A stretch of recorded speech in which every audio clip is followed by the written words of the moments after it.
Hi, this is Brian Simmons. Welcome to Module 11 of Interpersonal Communication. We've been talking most recently about the research into how electronically mediated communication, social media, text messages, and all that form interpersonal communication.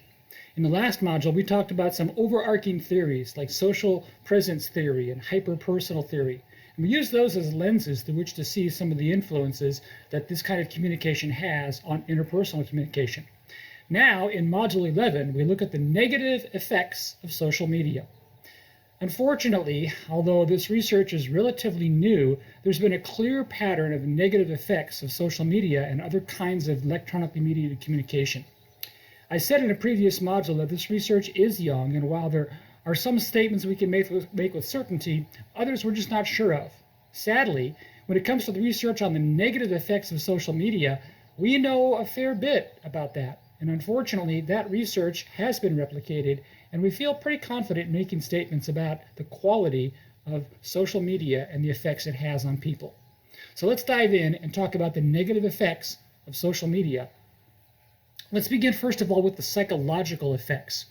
This is probably the largest area of the research, and probably it's the most well-researched area of all of them. A bit later on, we'll look at things like physiological effects and other kinds of effects, but for now, let's stick with psychological effects. And we begin with the research of Douglas Rushkoff. Douglas Rushkoff is a social critic and a researcher who's been interested in how technology influences people for a number of years. Specifically, when it comes to social media, Rushkoff focuses on the prevalence of likes. What he's focusing on here are social media platforms that encourage people to give a thumbs up, or a like, or a heart, or some other way of symbolically communicating agreement with something someone has posted. Rushkoff argues that a lot of social media platforms create a climate whereby people are encouraged to try and post things that will engender likes. Or to put it differently, social media causes many people who are on those platforms to do whatever they can to try and get people to like or to show agreement with what they've posted. His argument is this is not really a very good thing because it's so omnipresent, because it is a relatively new, ubiquitous, never-ending way for people to socially present themselves. Now, Rushkoff would argue that people have had the need to socially present themselves for a number of years, centuries in fact, but it's exacerbated or made worse in the current climate of social media platforms, because so many people can see what we put out there and like or dislike it, because there are so many opportunities to post so many different kinds of things out there, and because we can post them with such frequency.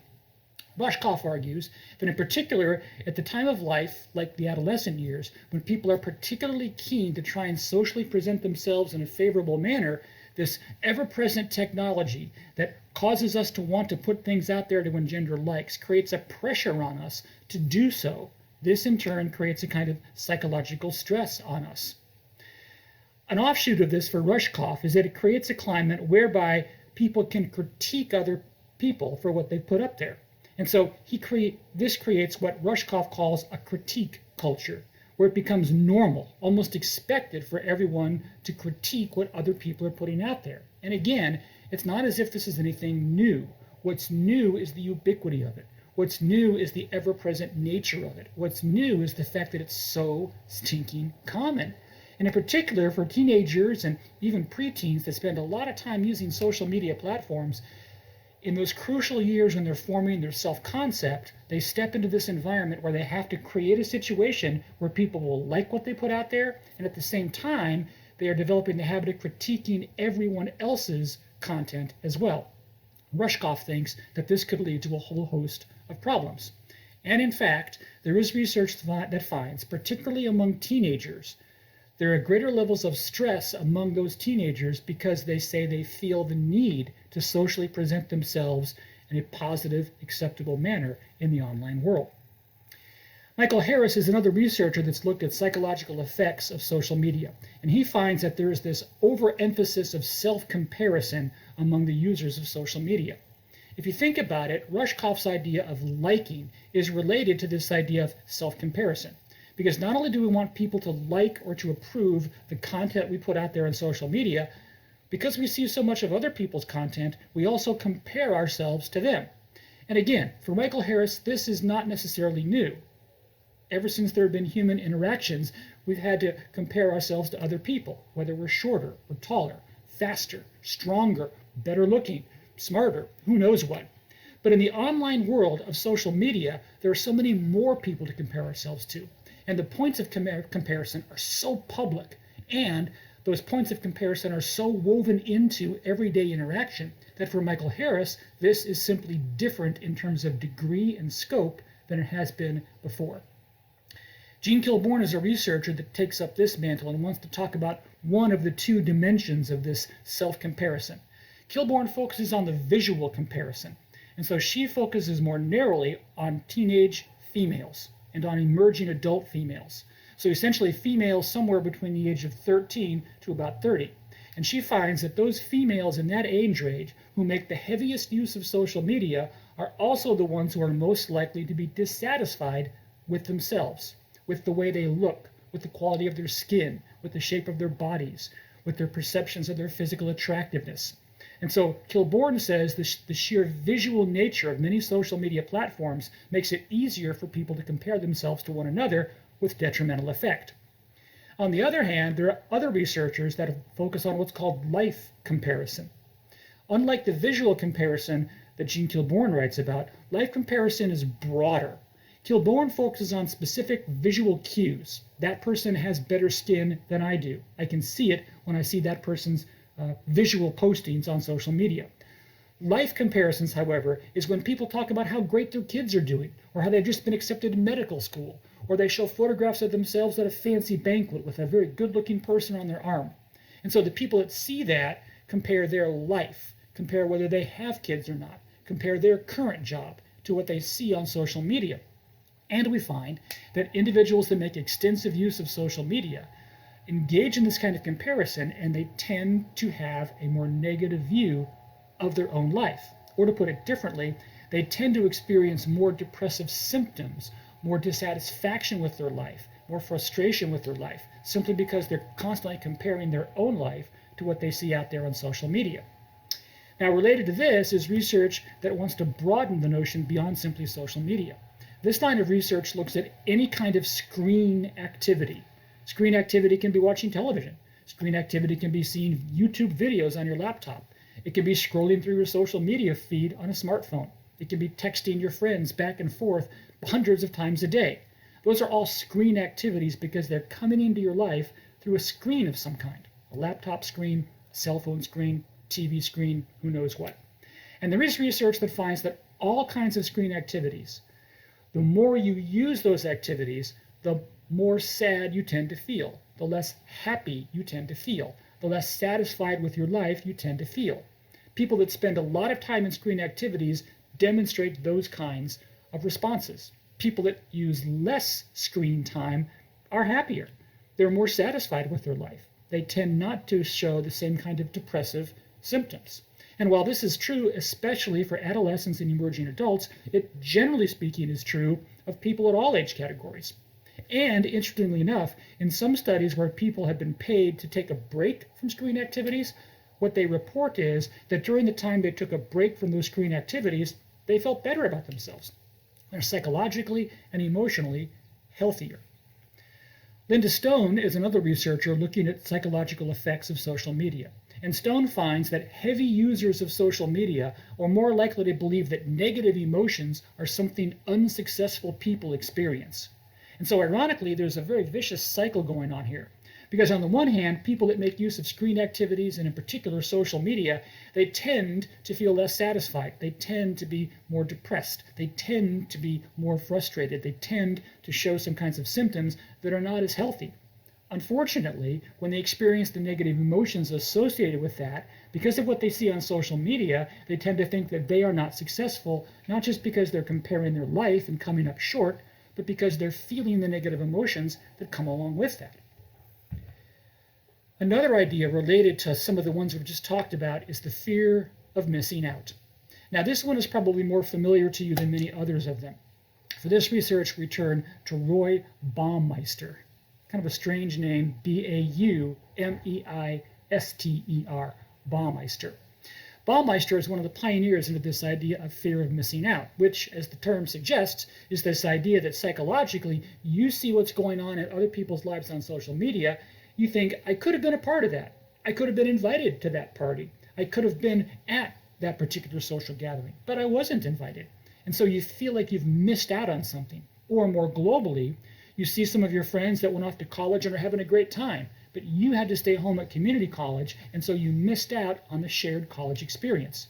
Or alternatively, you've had some bad luck in romantic relationships, and you see other people that are successfully managing romantic relationships, and so you kind of missed out on that.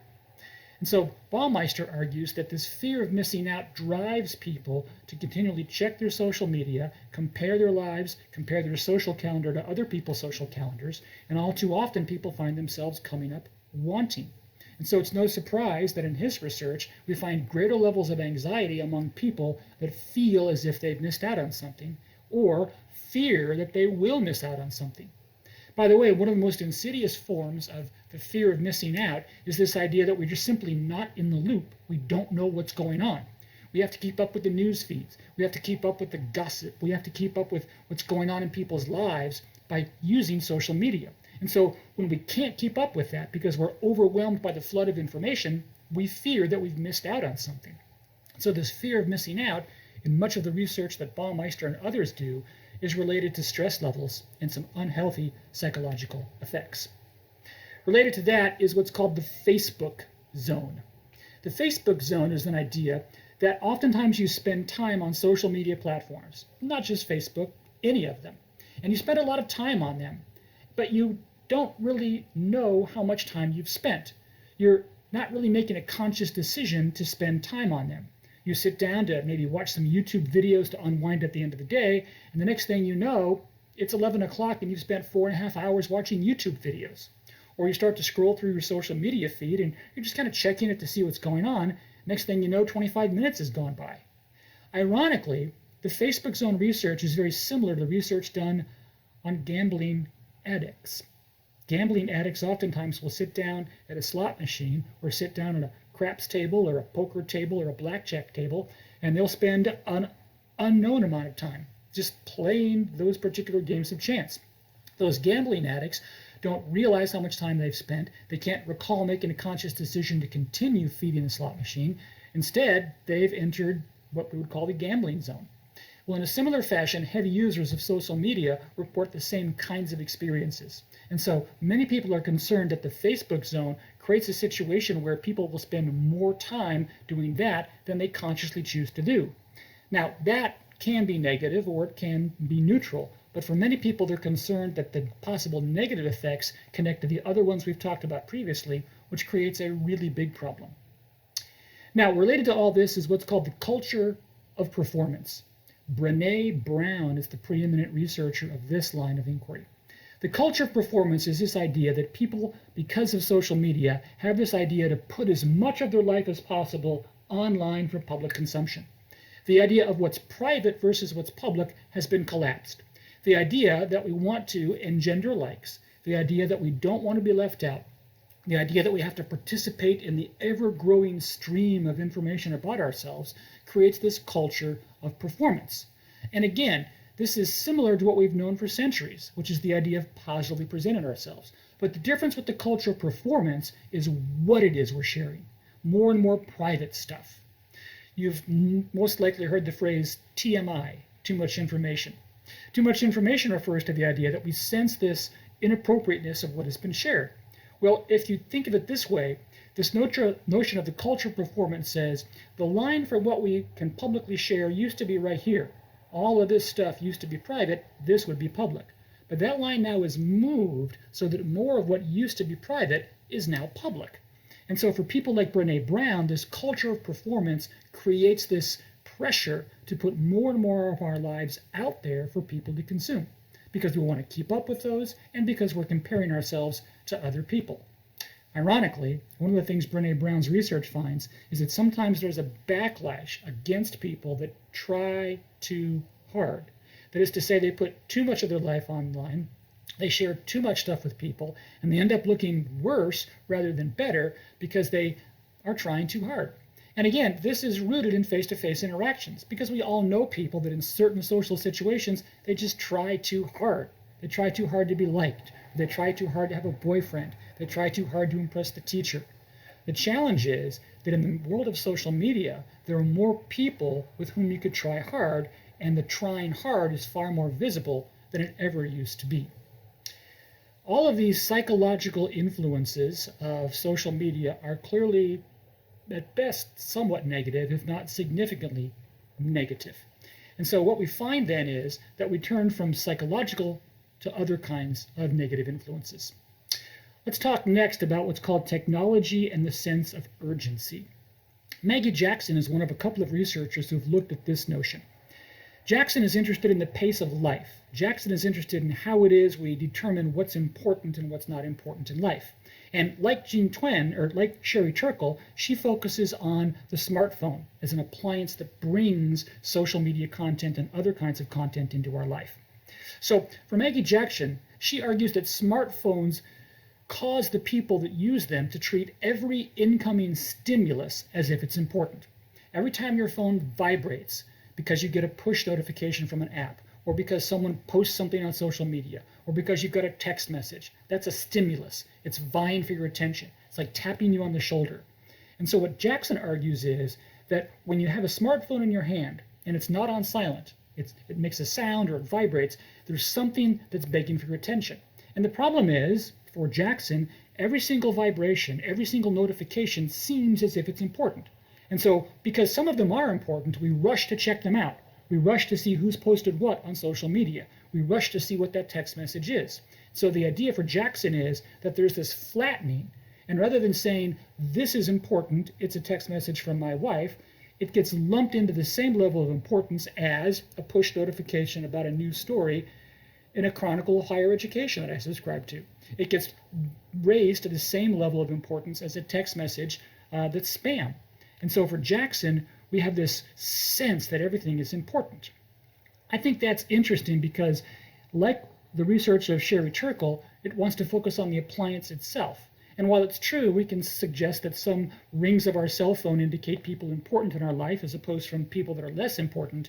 The reality is that for many of us, all of those push notifications, all of those vibrations when people have put something on social media, they vie for our attention and they don't create anything that suggests this is important and this is not.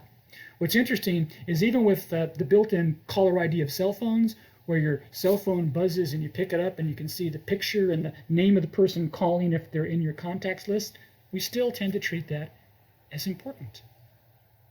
Another area of research into the possible negative effects of social media is what's called communicative reluctance. Communicative reluctance is this idea that we might be reluctant to communicate in a particular way or communicate a particular thing at a particular time. And one of the things we talked about earlier was this idea of friendship reinforcement. I want to return to that and talk here about the research of Keith Hampton. Hampton has found interesting research that finds that in social media, people that make extensive use of social media are less likely to share opinions that they think are going to be divergent from those of the people that they interact with on social media. Or to put it differently, people are more reluctant to share what's really on their mind if they think that in doing so, they're going to be seen as out of the norm. They're going to be seen as different or disagreeing with the people that they typically interact with. So this results in a kind of homogenization effect, where people that are on social media, oftentimes like a herd, congregate together and continue to reinforce the opinions they have of one another. Hampton's research finds this is particularly true when it comes to social moral issues and when it comes to political issues. Although ironically, in Hampton's research, there is some suggestion that when a particular case study happens, when people in a social media circle, for example, are talking about a particular person, there also is this convergence of opinion that creates a situation where people are less likely to express a divergent opinion. Or to put it differently, they become reluctant to communicate. Hampton thinks this is a possible negative effect because it quashes our free thinking. It creates a disincentive for us to offer our own opinions, and frankly, in Hampton's research, he says it runs the risk of us becoming timid and therefore not likely to stand up firmly for things in which we believe when we might really need to stand up firmly because we believe in them. Another area of research into smartphones and other kinds of technology talks about connection. So let's talk about some of the research on the connection and how that fits into the world of smartphones and all of that. I mentioned earlier in a previous module a kind of situation where at a restaurant you've got a husband and a wife and a couple of kids at a table. And the husband and the wife both have their cell phones, smartphones, and they're just lying there on the table. Just there on the table. And one of the things we find is that when the smartphone is simply present in a communicative interaction, even though it sits there on the table as the meal unfolds, that tends to change the way people talk in conversations. People's conversation tends to be more tentative. It tends to be more fearful that people are actually going to pick up the phone and therefore be distracted from this particular conversation. Ironically, in some research, the mere presence of a smartphone makes people feel less connected to each other because they fear interruption. So some of the research talks about the mere presence of that appliance and how it might influence people's interactions. I've seen this myself in certain contexts where kids that are eating at that table with their parents get frustrated with their parents because their parents are not listening to them. The parents are always checking their phone. That's why a local Chick-fil-A close to the campus where I teach at Oklahoma Christian has what they call the Chick-fil-A Challenge. They have a decorated box right there on the counter, and they encourage that when parents and kids come into their store, that the parents take their cell phone, take their smartphone, put it into that box, order their meal, and have their meal there in the restaurant. The smartphone stays in that box during the meal with their kids. Then, when that meal is finished, the parent goes back to the counter, retrieves their cell phone, and is given by Chick-fil-A a free ice cream cone for their kids. Chick-fil-A does that because they're trying to encourage the parents and the kids to talk to one another. And they're trying to encourage that in a manner that is not intruded upon by the smartphone. Now, ironically, in some of the research on what happens when that parent picks up the smartphone at the dinner table, we find this. There is research from people like Nicholas Carr that finds that when the smartphone interrupts some kind of a human interaction, we feel as if the connection has been broken. We feel as if we are no longer with that person in the moment. It becomes a disruption of the connection we've talked about previously in this research. And by the way, that's true both for males and females. Though it's more true for females than it is for males, it still is true of both sexes. And so Linda Stone is a researcher who argues that we have created a new normal when it comes to smartphones and human interactions. We accept what Stone calls continuous partial attention. That is to say, we accept as normal, we expect people to interrupt our interactions with them with the smartphone. Now, that doesn't mean we like it. That doesn't mean there are positive effects to it. There are still the negative effects we've talked about previously. It's just that we've come to accept it. Or, as the rock group Pink Floyd said way back in the day, I have become comfortably numb. Related to this idea is what's called technology and distraction. There is research that finds that the mere presence of a screen anywhere can be distracting to individuals.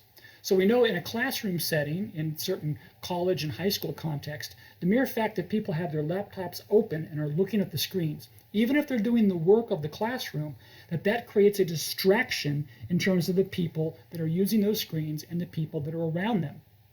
We also know that when screens are available for any kind of interaction as a supplement, people think they can multitask. So people will try and text one person or watch a social media feed while talking to the other person. And what the research finds is that we tend to think we are much better multitaskers than we really are. In fact, what the research finds is that when people are multitasking with anything with a screen, they tend to have less high-quality performance with whatever they're doing on the screen, as well as whatever is going on communicatively in their interaction between the people that are physically present.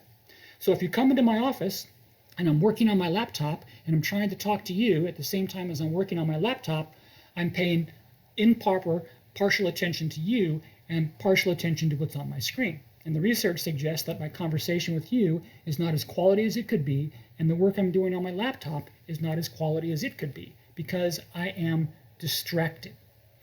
Ironically, in this distraction research, there's a lot of very strange research findings. One line of research, for example, has found that there's a correlation between the rise of accidents at a playground with small children and parents that are on their smartphone while their kids are at the playground. There's also research that finds that when adults and kids sit together in the restaurant, and the kinds of examples I've given you in this module, the adults tend to pay less attention to the kids. In fact, over half of all Americans that are involved in a romantic relationship say that they have been distracted on a regular or somewhat regular basis by their partner and their partner's use of a smartphone. And so from a distraction standpoint, there is much research to find that there is a psychological influence. Next, let me talk about perhaps one of the saddest aspects of the research on technology and social media and negative effects. And that's the research on marital infidelity and how social media relates to that.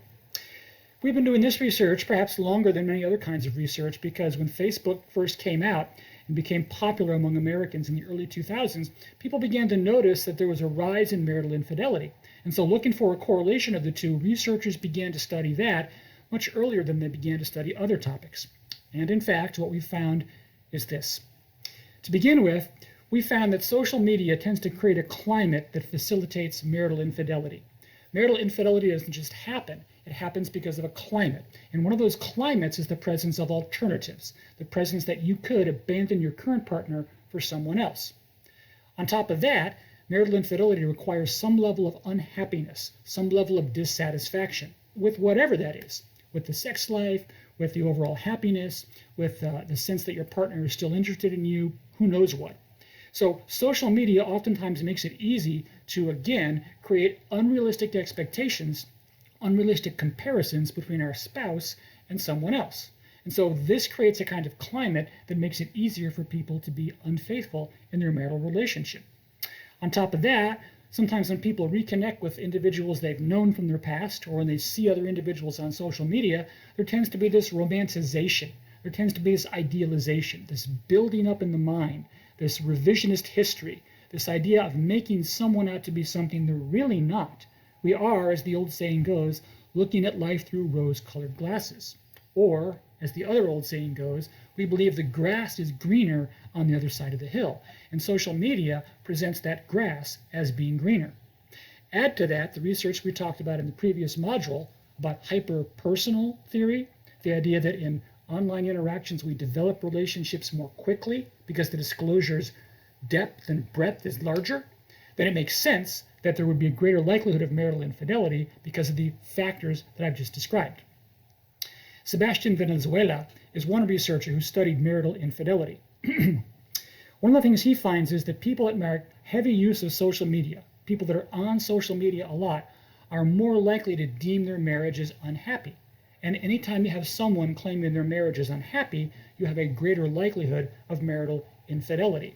In fact, a surprising number of both males and females admit to snooping on their wife or husband's cell phone to look for messages exchanged between their spouse and someone else. This sense of suspicion contributes to this overall sense of unhappiness. And again, we see greater snooping on the part of people that make heavy use of social media as compared to those that don't make as much heavy use of social media. So unfortunately, this research into marital infidelity finds that a climate is created that makes it easier for people to be unfaithful. Finally, let's talk about some of the physiological or physical effects of heavy use of social media. Earlier, we talked about some of those effects when we talked about depression and some psychological kinds of things, which oftentimes have physical manifestations. But I want to share one particular piece of research that I think gives you a glimpse into this area. Admittedly, we haven't done a lot of research into this area, so I'll use this one particular line of research as an example of the kind of research we hope to do in the future. There was a study done that finds that kids between the ages of 9 and 11 consume more calories immediately after seeing the posts of social media influencers on Instagram. Or to put it differently, kids tend to be significantly influenced by the food postings of social media influencers. Now, that study and others like it raise questions like, why are 9 to 11-year-olds being influenced by social media influencers? And how is it that social media influencers are targeting these young kids? Regardless, the fact of the matter is, when we see Instagram posts about food, kids are more likely to consume that food than are those kids that don't see those posts. Now, this is consistent with other advertising-related research that we've done for over 70 years, looking at the influence of advertisements on kids. Here, what we find is that we've just extended that basic research finding. And so some of the other physical effects that we find with television, for example, we might expect to find with heavy users of social media. Unfortunately, that research is in its infancy and has to be done for many more years before we can make certain statements. So, as we conclude this module, you can see that there are a number of potentially negative effects that come from social media, whether they're physiological or psychological or have to do with distractions and things like that. The fact of the matter is that social media is not just a tool. It's not necessarily an inherently neutral tool. Instead, it does seem that there is a lot to be said for the potential negative effects of this kind of communication.